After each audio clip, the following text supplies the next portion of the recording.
All right. So, first of all, you guys are all awesome, beautiful, and purposed. Second of all, my name is Jonathan McAdam. I'm actually a recovering addict.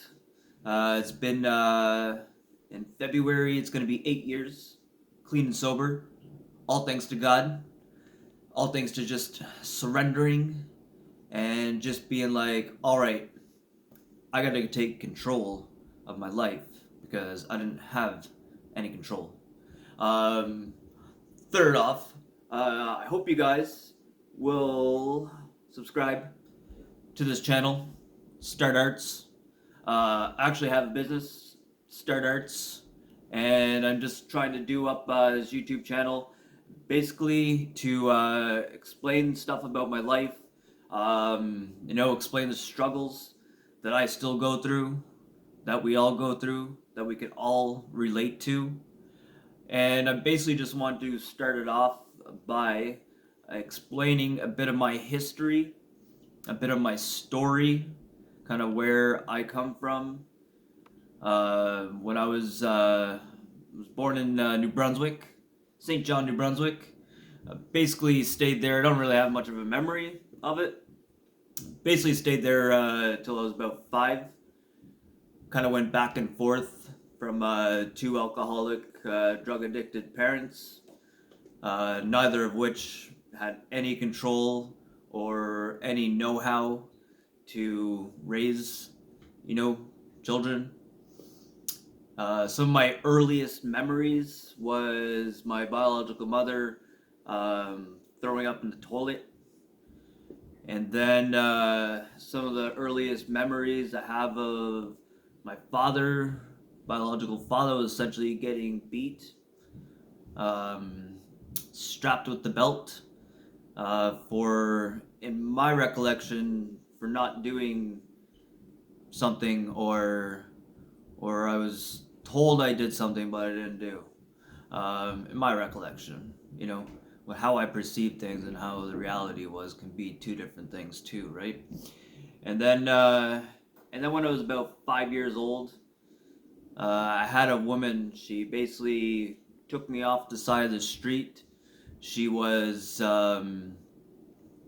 related to my mother's sister, and then so she wanted to take me out of the situation because she just saw the situation that I was in, and it was unhealthy. And then so when I started living with this individual, uh, she basically had somebody else kind of take care of me, but it was like out of the fire, or out of the frying pan into the fire kind of thing. Just do because I mean she didn't have any control over how to take care of a child either, right? She was also an abusive alcoholic, and so I had a difficult time. I mean, straight off the bat, abandonment issues, bam. That was the paradigm, that got nailed into my brain at a young age. Not good enough, you know. Uh, Nobody wants me, you know, and so that's basically how I started off, my childhood, right? And then I had Grammy Joe. She took care of me. She loved me, but she was also taking care of my guardian's mother, right? So she didn't have a lot of. She tried. She tried to show me that love and to be there for me, but she could only do so much, right? So, as a child that's already been abandoned, that has already gone through abuse, uh, dealing with alcoholic parents, and then so I was troubled. You know, I was a pretty um, difficult kid to deal with, and then because of all of that, my guardian going in and out of relationships, basically getting me to go get her alcohol and stuff like that. The age of 10. Not earlier, 8. Going to get her alcohol, and then I take like little sips. Oh yeah, that was another memory I have of my biological father was um, was him in the morning when I was like 4 years old, giving me drinks of beer. Right, here you go, bud. I was Bud, right? So was his beer, and then yeah, so it was a rough start. I really didn't have a lot of belief in who I was. You know, I basically started off my life, by the age of 10, already creating my life. Sex, drugs, alcohol, crime, living on the wild side. That was my purpose. That was my belief in who I was and what I was capable of doing, right? And then on top of that, never feeling like I fit in, right? Try to create friends, and then you build friendships, but then people turn on you, right? And then so I had like people, turning on me, and so again, I didn't have any worth. So I'll be honest, by grade 5, I was like choking myself out, right?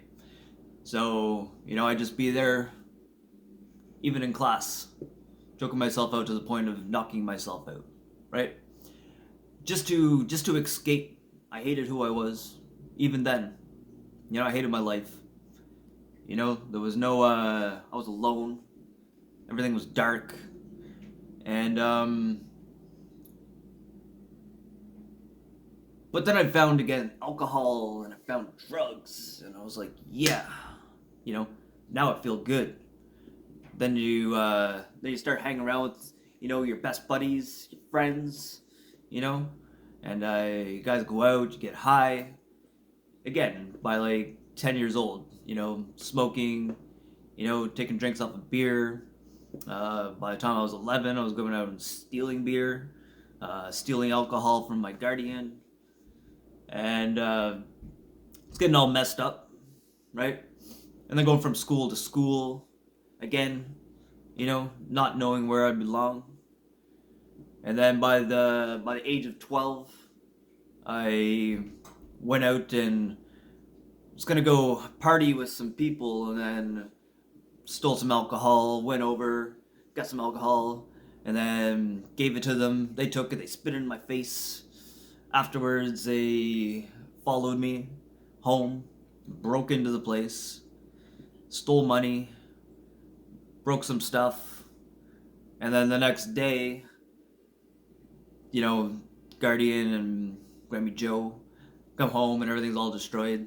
So they pack up my stuff, they throw it in garbage bags, take me back to my mother. That lasted 2 weeks, and then she got rid of me. So it was just like one thing after another, and I think regardless, we all have our story. You know, I'm just want to share you with you a little bit of mine, but we all have our story. You have your story, but it's not the beginning. It's not, you know, that's just the beginning, right? Like our story is not written yet. The end of our book is not written yet. I had already written my book when I was like 10 years old, and how I looked at myself and what I was going to do in my life, and that's what I did. You know,